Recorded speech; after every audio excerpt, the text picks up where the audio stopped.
After, as a second keynote, we will talk about the state of the API industry 2022, a landscape of more than 1,000 companies where we collect all the data, analytics, funding, turnover, and we try to give you a hint about what's happening in the state of the API industry.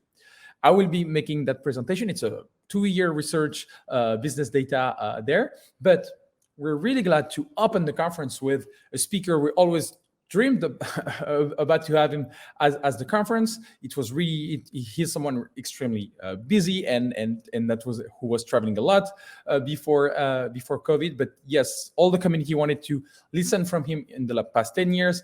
Finally, he accepted to be there on our invitation. We're really glad to have him.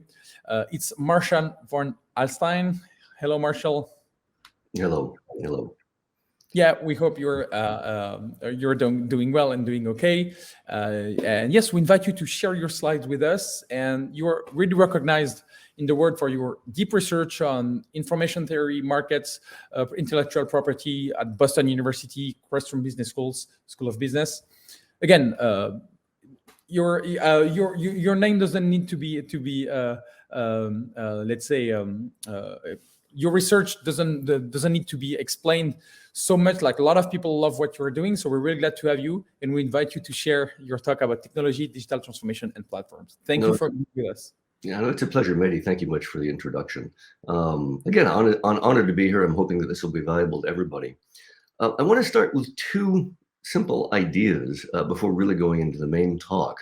And the first of these, really quite simply, unfortunately, I was diagnosed with COVID just this morning.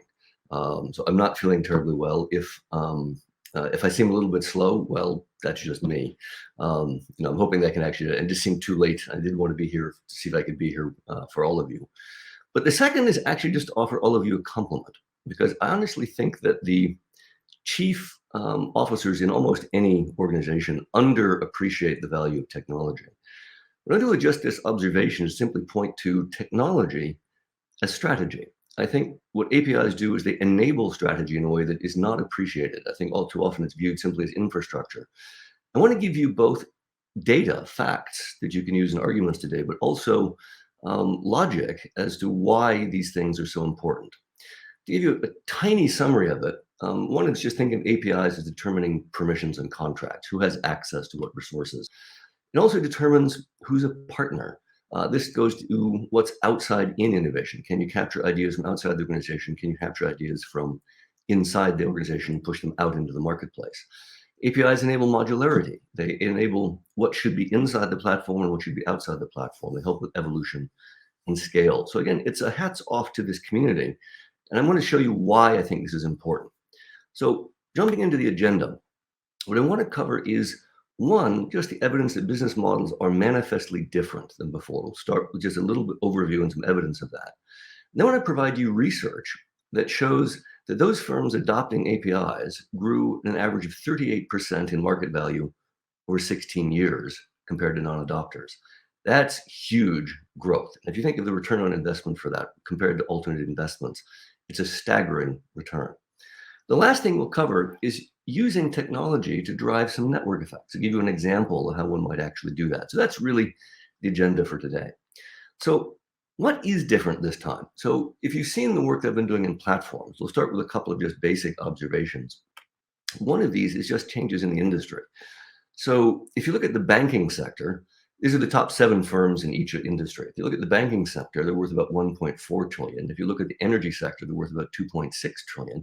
And the technology sector, 8.2 trillion. It's quite remarkable. The prior drivers of the economy used to be rivalrous goods, effectively energy and finance were the principal drivers. And now I would argue it's information. And we can actually see it in the market cap of the 7 dominant firms. Another one that you can take a look at is, how is the asset base changed over the last 40 years? In the 1970s, 83% of firm market value in the S&P 500 was based on tangible goods.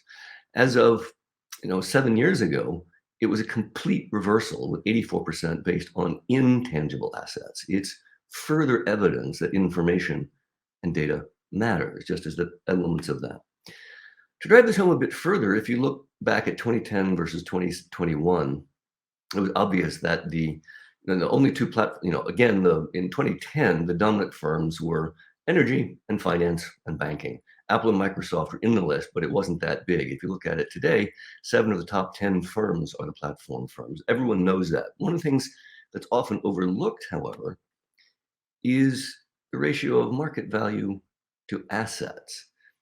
If you compare BMW to Uber, or Marriott to Airbnb, or Walt Disney to Facebook, what you see is that in the last decade or so, these firms have come from almost nowhere in terms of the evolution of firms. So BMW, for example, was founded over a century ago, 1916. Marriott, again, 1927. Or IBM, founded in 1911 here. If you look at the number of employees per market cap, the platform firms have orders of magnitude higher.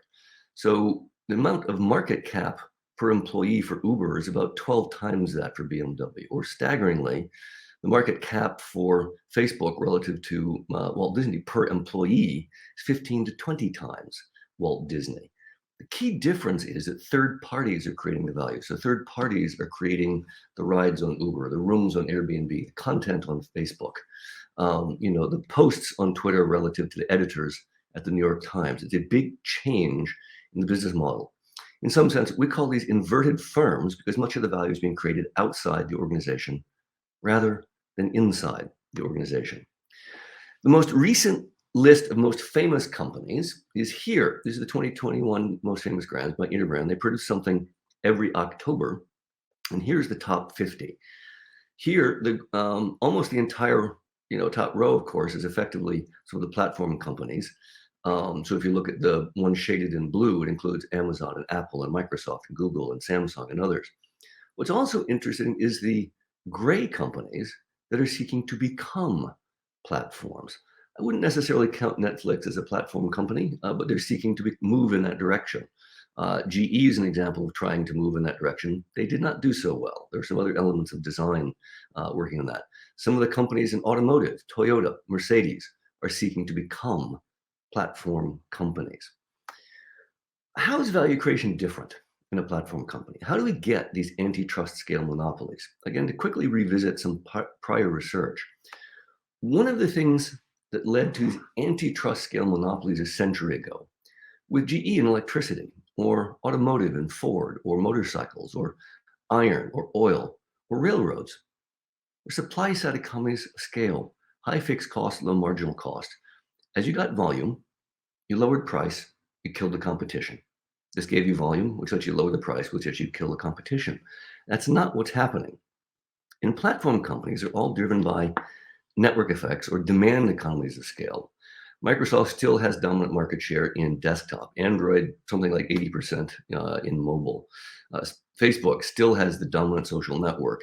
Alibaba and Amazon, the dominant merchants in China and the United States.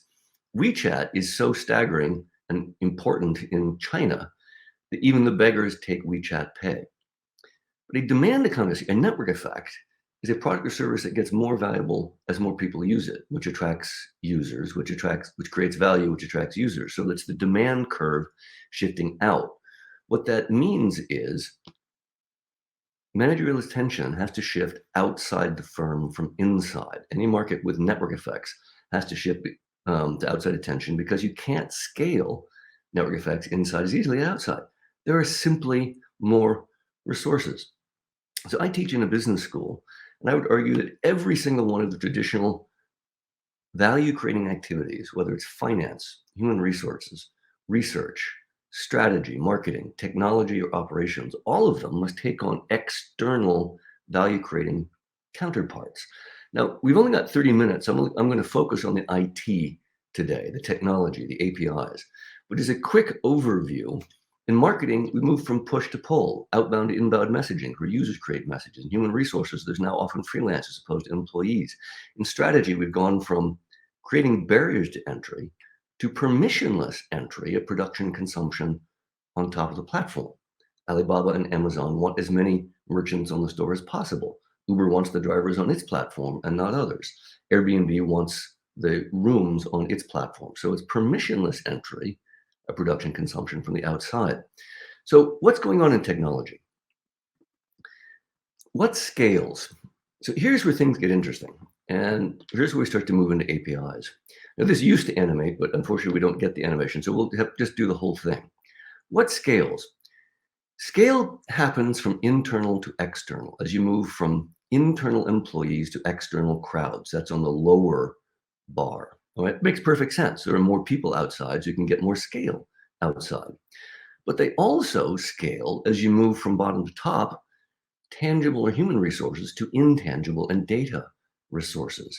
So as you move in the first column, an internal from employees to algorithms, you can do more with software. But the really, really powerful one is where you get scale with APIs as you go outside with digital resources.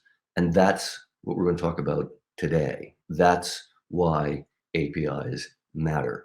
APIs let you scale value creation outside the organization. Okay. For those of you that are interested, we have a short article on this. It actually gives the details. So it's digital transformation as firm inversion. The summary is that those that did not use APIs lost market share. Those that used APIs for internal use cases did get some small gains, and those that used APIs for external use cases had 38% growth in market cap over 16 years. That's the summary. So what are the data? What did we find? Okay, so what's API value here? So let me give you the details of what we did. These are the facts. We got the private API data from 239 public companies. We also scraped all the data from the programmable web. We then matched that to CompuState data on firms' performance and also a couple of other data sets so that we could actually do rigorous econometric testing. What we examined was the following. A firm moves forward in its value creating activities, then it opens APIs, then it gets new value creating activities. So there's an intervention. The intervention is the point in time when they first list their first open public API. We could track the market cap with that intervention. So here's what we found. And actually we also classified APIs based on whether or not they were B2B. So this was upward facing in the supply chain, whether they were internal, so they were mostly for internal employees, or whether they were B2C facing downstream customers. The first implication was that in a mere 2 years or so, we saw an average 4% gain in market cap.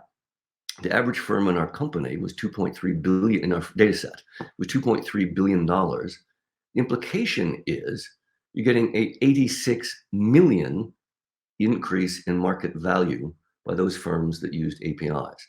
This controls for any number of things. So this was in the first couple of periods, and as we extended it to all 16 years, it continued growing, not quite as much, but it continued growing at a rate of 38% over 16 years. So the APIs actually created value. In addition, here's a summary of what we found on the accounting data. So on the left column is revenues, costs, and net income. And we found that the B2C APIs improved revenue a bit, they decreased cost a little bit, and they increased the net income a bit. Interestingly, there was a bit more revenue generated on the B2B APIs. That was perhaps because they were automating large processes in there. Also, it's interesting that the internal APIs, quite logically, were some of the ones that cut some of the most cost out of it. So those were also some of the benefits of using the APIs. There is one fascinating caution. Okay, or there's one other element of this too. By the way, the ones that opened APIs got a 12-fold increase in the value of their R&D budgets. That is, others are starting to create value on their own behalf. Note, by the way, this is conditional on having developer followers. If no one uses your open API, you don't get that benefit. But if you have developer followers building on your open APIs, there was a huge multiplier on the value of the research done by the company. There is, however, a downside. We also matched the data to data breaches. Those companies that opened public APIs also experienced an annual rate of 13.5% increase in data breaches. So yes, you do get some data exposure. What this means is you have to plan more carefully. To show you, from the private data, we actually were able to track the data flows across the APIs. What we see here is the reported hack event at time 0. Clearly, the hack event occurred 1 to 2 quarters before then. You can actually see the change in data. So it wasn't reported for 2 quarters. But notice what's really interesting. This is the amount of data flowing across the API membrane. There's a huge increase in variance. So at the hack event, which occurs 2 quarters earlier, there's a spike in some increase. That's the 95% confidence interval in data flowing across the membrane. There's also a huge spike down in data flowing across the membrane. What's this mean? Basically, the companies that knew what they were doing detected the data breach and shut things down. The companies that weren't paying attention got robbed. Their data went through the roof, and it was one of the indicators that, in fact, they had been breached. So it was really quite interesting how that actually worked. This one is a synthetic econometric control of the firms that did not adopt APIs. What's really interesting is that this matches the data perfectly in 20 quarters before, and in 20 quarters afterwards, the firms that did not adopt open APIs had an implied gap in market value of $8.4 billion. In effect, those that failed to adopt API strategies were the laggards. They were not able to actually create as much value as the other firms. So that's the data. Those are the facts. And that's why one should invest in APIs. How would you compare investments in technology to other investments in corporate valuation? So what about importance of architecture relative to other things? Well, again, unfortunately, we don't have the animation, so you just have to read straight across. But we got data from some other companies looking at ways of increasing value. Here, we're going to look at the data for marketing to acquire users. That would be customer acquisition cost. Discounts to attract users in a two-sided market. So you just run sales. A third is the design of network effects, so users create value for one another. And a fourth is the design of architecture, so you reduce disintermediation so that they don't leave. Using Groupon data, we're able to discover that the average value of a user was about $54. That's on the bottom. Marketing to acquire a Groupon user lost money. It lost about $16. Why? The real reason is that Groupon is a leaky bucket. Once someone comes in, they try the product and they leave. They go back direct to the customer. The subsequent transactions do not occur on platform. What about sales? Sales prices could go either you're reducing your merchant fees or you're reducing the price to the customer. Those didn't have much effect. It was minus $0.75 or 75 cents.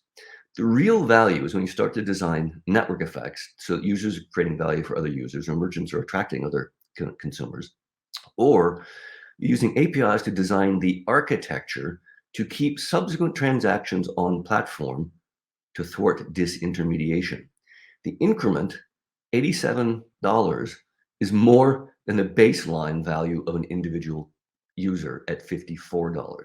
So again, architecture matters. So compared to other things such as marketing or discounting, these are wiser investments. These are other just data. If we compare directly with a Chinese company that did what we are proposing, if you compare Groupon versus Meituan, Groupon, the coupons are redeemed at the merchant. Subsequent business happens with the merchant. The order averages 2 times per year. Meituan, which started 2 years later, is much more sophisticated. It's a Chinese company that does exactly the same things, group discounts. Delivery occurs through platform. Payment occurs through platform. Oh, excuse me about that. Sorry about that. That's the doctor for COVID. Sorry. They use data to identify missing products so they can identify new things to sell. They recommend new store locations, and users order an average of 26 times per year. It's not surprising that Meituan has 5 times the user value and 56 times the market cap. It's really quite interesting. So one last thought is to show you the design of network effects. So it helps to be clear on what we mean by network effects. Everyone has this idea of connectivity, but I think we can actually be more precise about it. So some of the work I did originally was helping to do the math models of same-side and cross-side network effects, and the pricing of those network effects. So same side is users attracting users or merchants attracting merchants or developers helping developers. Cross side is developers attracting users attracting developers, or hosts attracting guests. That's the cross side on the platform. Now, again, these should animate, but notice these feedback loops could be positive or negative.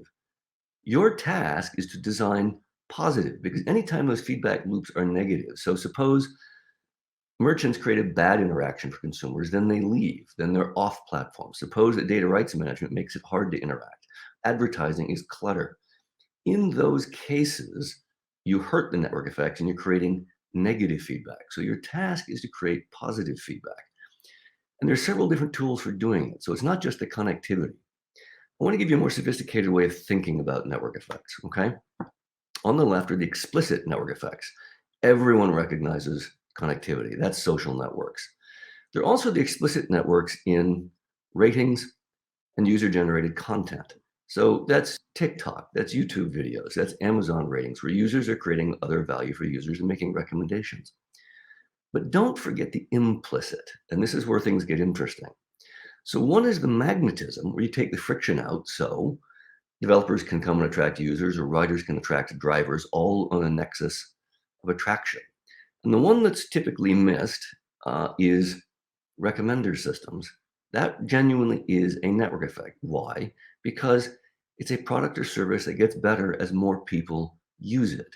You take recommendations from one and help them make better recommendations to another. So that's another way of thinking about the issue. But don't stop there. And here's where it gets really interesting. Machine learning is not only able to recommend products, a book, out on the long tail. It can reduce customer churn. It can, improve inventory churn. But what it can also do is identify missing products that you don't yet have.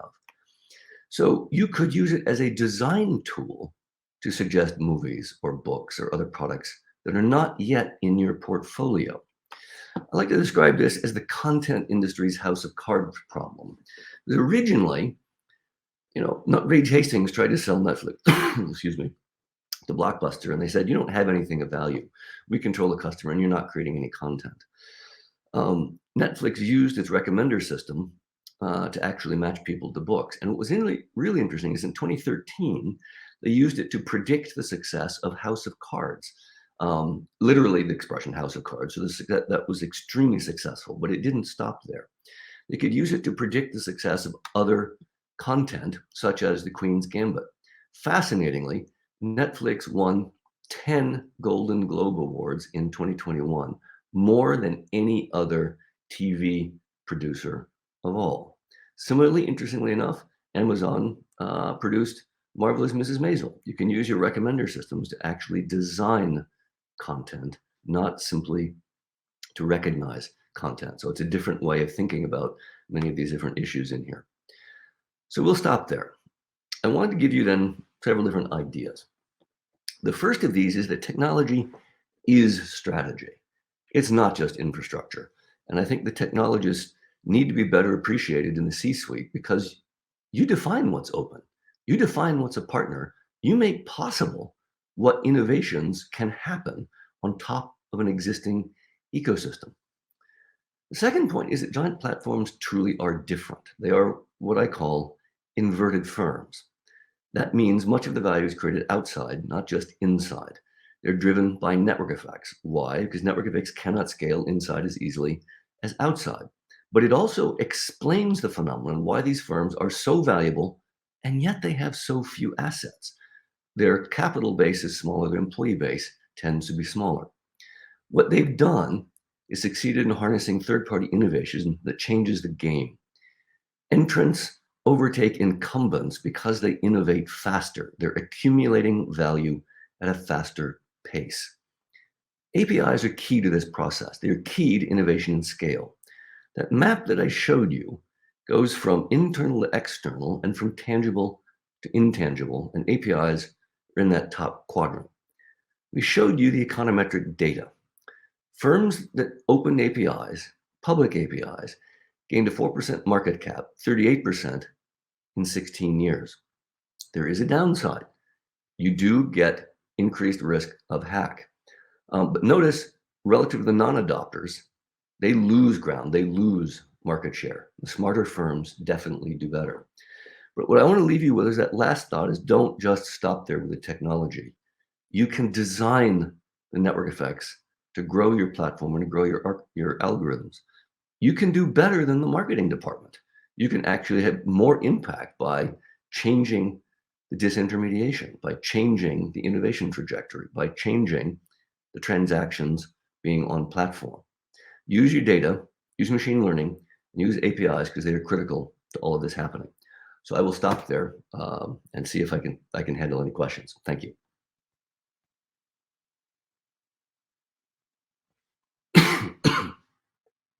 So are there any questions, maybe anything else? Yeah, thank you very much, Marshall. I was trying to read them all. Yes, the first thing is about like, so you say that it's mostly public API companies, right? In your first research, the API, I think it was the impact on APIs on firm performance, it was mostly targeted on internal APIs, right? And we've seen that there's, even the revenue were not so different. There was mostly a higher market valuation, from companies. But Yes. This new study is really about public ones, right? So what's interesting is, quite candidly, the productivity gains, the increase in revenue and the decrease in costs alone do not explain the changes in market cap. The market cap is disproportionate relative to the changes in the actual revenue flows. What's really interesting, though, and why I think market cap changes is because I believe the effect is business stealing. In effect, what is happening is that they're growing at a faster pace and taking market share from their competitors. And if companies or if investors believe that companies that are opening their APIs can actually grow at this faster pace, then of course they will overtake the other companies. So I believe that that's what's actually happening as to why the market share gains, the market value gains are so outsized compared to the net income and net cost changes. Yeah, so would you agree with the statement saying that thanks to APIs, you are able to address all the potential long tail channels that it would be too costly to address yourself, but because you use let's say a discovery mechanism, you are finally able to address, let's say, a lot more that you were able to address before. So that's fundamental. That's essential. The reason why that's important, I like to phrase that differently. Having an open ecosystem where your partners can add value allows people you don't know to bring you ideas you don't have, or people you don't know to bring you products you don't have. The reason that's important is that it fills out that long tail portfolio because you clearly didn't have all the ideas or the resources yourself. That, by the way, means you have to reward them, because if you try to take all of the value of the third parties that are bringing things to you, then they will stop bringing things to you. So you have to reward people for joining your ecosystem. But it is absolutely the case. What's happening is you're filling out niches on the long tail that you couldn't afford to fill yourself. But the thing, so there is a statement that there is often shared at the conferences, is that we have more engineers, experts, money, innovators outside the company than inside. So finally, with APIs, you're finally able to orchestrate them and aggregate them, attract them versus trying to have everything, the theory of the firm, putting everything as an internet transaction. So finally, it seems APIs are able to orchestrate external transactions better than internal transactions, right? Yes, absolutely. So I think those are really important. So again, you're able to attract other parties outside the organization. This is one where I'd like to mention, my friends, Sam Ramji. Sorry, again, I'm losing it with the COVID. Sam Ramji. I think Chet Kapoor is speaking on some of these issues tomorrow. Brian Kirshner. You have to invest in the external community. You have to reward them. You have to treat your developers like gold. If you don't do that, they won't join you. Another way I like to describe it is, it's like throwing a dinner party where nobody comes. If one party has got chips and Diet Coke, and the other has a sushi buffet and Nastasia Kinski or some other famous actor showing up, where do people show up? You want to reward, you want to invest in the developer ecosystem. So you have to reward the developers in order to bring them to your ecosystem. Remember, I showed you that multiplier on the R&D is huge, but it only happens if you get developer followers. You don't get that if you don't have developer followers. So you absolutely have to treat your developers like gold. Otherwise, they'll work for somebody else. It's a very straightforward proposition. We have a question about the value that needs to be shared. How would you help companies to determine what value needs to be shared? Like, for example, the App Store, Apple ecosystem is 30% that needs to be took back in exchange of the let's say the exposure to the whole iPhone users on the App Store. Like how would you help people to understand the value that needs to be shared when you open APIs? Well, two thoughts on that. First of all, 30% is too high. They're taking too much of the value, and they're able to do that effectively because of the kind of bimodal monopolies in mobile operating systems. For reference, I'm also talking with some of the antitrust authorities in the U.S. and in Europe, and I think we're going to be able to crack those open ways. I think we'll leave more of the value for the developers. But there's a different issue, which is how is value being added?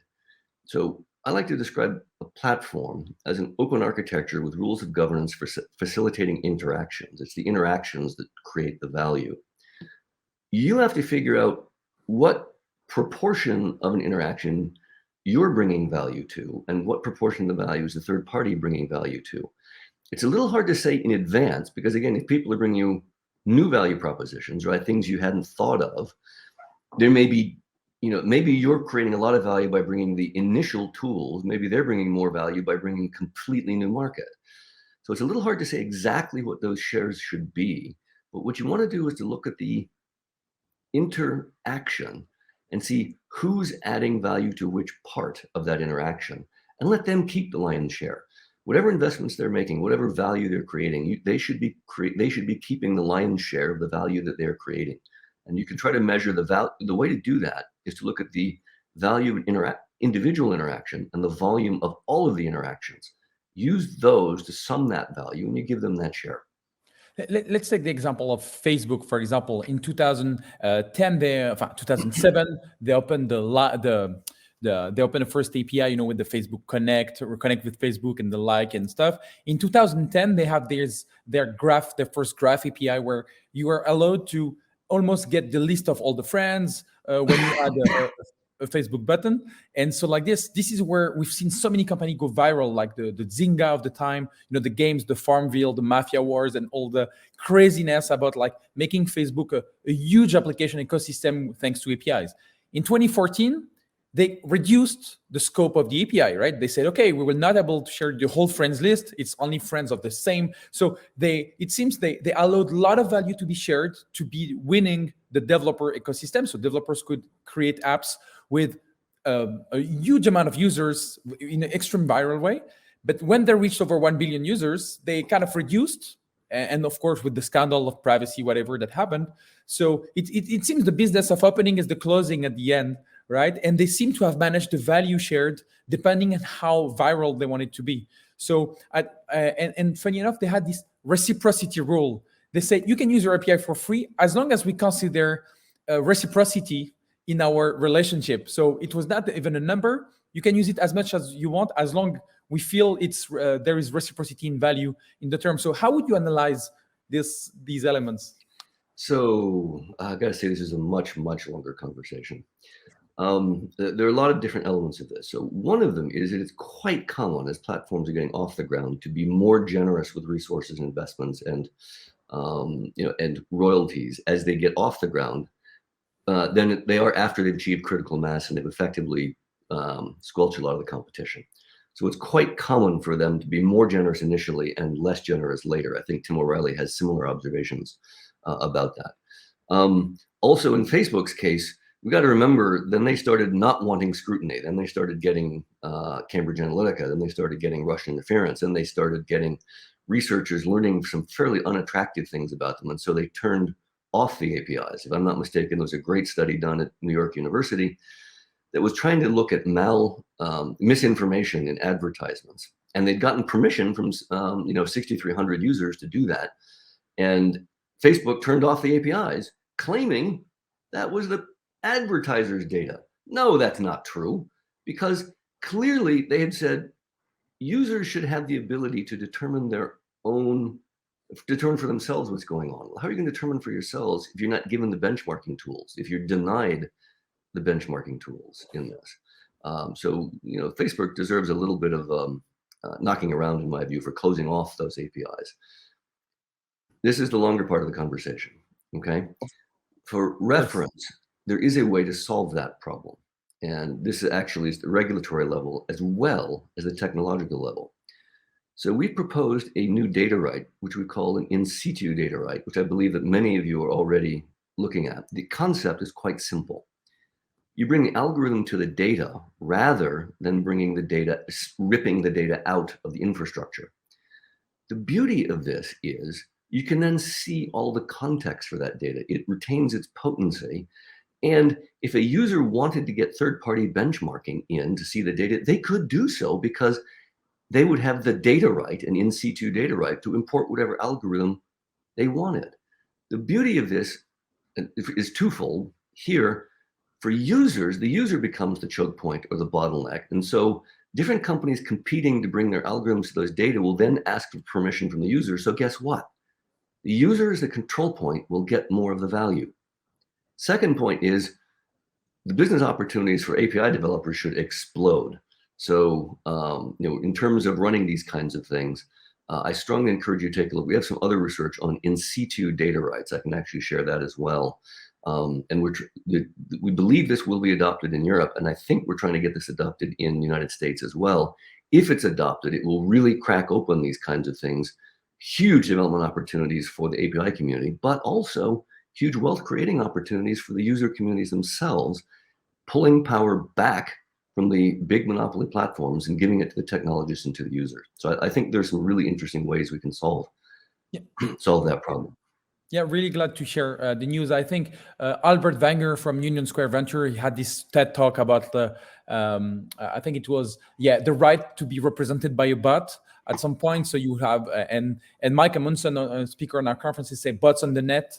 So instead of web pages and with crawlers to be able to see what's the data available on the web page, we would have this in situ, let's say personal data or whatever data, and bots and algorithm will come and ask for permissions on your pod or whatever to crawl it, and finally to import this algorithm versus being always owned by someone else. So I think, in situ data, right, we'll love to share the data.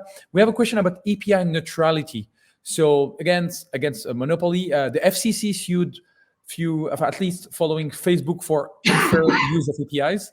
And also some other companies. But the thing is, would you consider that as a platform, you must or you need or you should stay neutral in who consumes your APIs, or do you need to decide who is able to use it or not, even if it can give a really bad, let's say, trust signal, right, for future users? We've seen Twitter, for example, breaking APIs many times, selecting apps on the platform. LinkedIn also breaking APIs for competitors. What would be the fair way to accumulate value and trustworthiness opening APIs? So that's a tricky question. So there are good arguments on both sides to that question. So one understands the desire for neutrality between different ecosystem partners trying to gain fair, unmoderated access.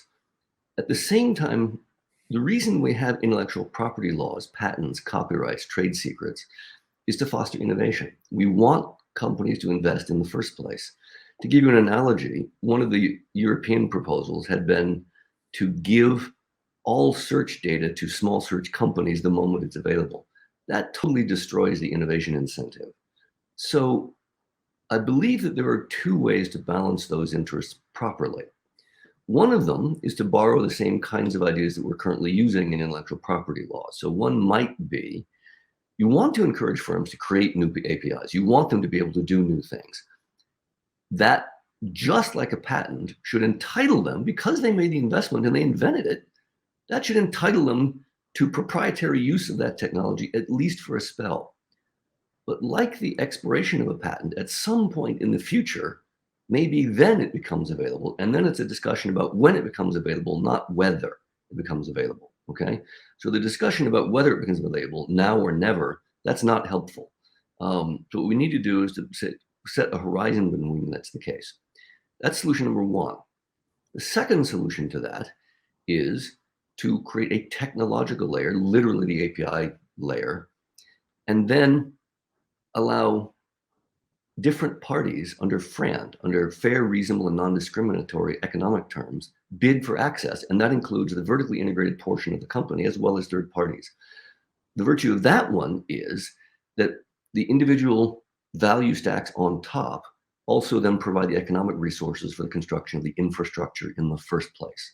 So, by creating this separation layer and then allowing the different parties to pay at reasonable rates, you then distinguish between who gets to and who doesn't get it, but they're buying it, in effect. They're buying it on fair terms, as opposed to simply forcing it open to everybody. So method one is to allow them to keep it proprietary for a while and then later open it to everybody. Method two is do a technological separation and allow different components, including the internal division, to buy access at fair rates. Then the original inventor also gets compensated. So either of those methods can work. Yeah, last question. So it seems, when you have an API, you have a kind of monopoly on a specific asset, and you are able to share it with who you want, depending on the license contract or whatever, to make it open for others or to not allow others, some parts of the market to use it. So it really behaves, as you said, like a patent license. You have a monopoly on an asset and you license it the way you want to the people you want in the area you want, right? Yes, absolutely. Absolutely. Yeah. So let me just briefly mention, I don't know if others can see it, but I just posted several of the articles describing what we've been talking about in the chat. So I hope everyone can access them. This includes the in situ data rights. It includes the digital transformation and firm inversion. And for the not so faint of heart, there's even an academic article complete with the econometrics. That one's hard to read, but that's the one that proves that it's that it actually works as opposed to just hand waving. So anyone, entirely happy to take questions on any of those things if those are valuable to people. Yeah, you've shared it in the private chat for speakers. We will share it on the public chat for everyone, for sure. Thank you very much, Marshall, for being with us and answering these advanced questions and let's say deep platforms, networks effect, two-sided networks economics. Again, we will love to have follow-ups, knowing your next papers and articles in the community. We're really glad to have you. Take care of yourself. Thank you for being there, even you've been diagnosed positively to COVID. And see you next time in the Apidays community. Thanks. I look forward to catching up under better circumstances. Thanks. Yeah. Take care. Take care, Marshall. Bye.